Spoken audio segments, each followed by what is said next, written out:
Cilentang yang didominasi sampah rumah tangga sering menimbulkan aroma tidak sedap, bahkan sering menjadi penyebab kemacetan di Jalan Brigjen Hasan Kasim. Sama sampah ini. Banyak nih yang tumpuan.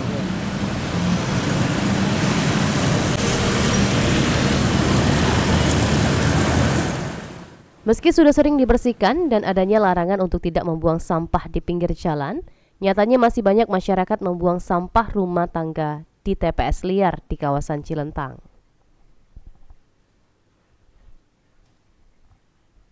Dengan kondisi ini cukup dirasakan warga khususnya yang melintas di sekitaran lokasi karena menimbulkan bau tidak sedap serta juga sering membuat jalan menjadi macet.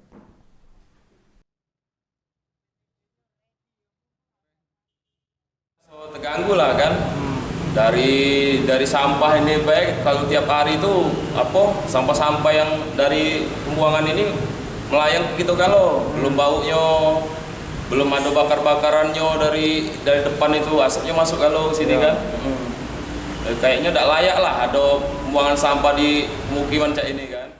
Untuk mengatasi masalah sampah yang dibuang warga, setiap hari 3 mobil sampah diturunkan untuk mengangkut sampah.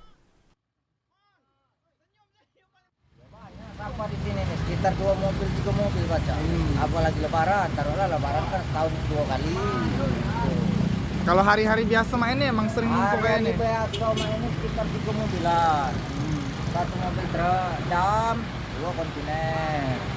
Ini sebenarnya sampah ini termasuk campur sama sampah sako. Soalnya kan ini perbatasan sako. Ini kali Doni. Selain mengganggu aktivitas warga setempat, TPS liar yang berada di kawasan Cilentang ini juga merusak keindahan dan keestetikan wajah kota Palembang. Eki Saputra, PAL TV.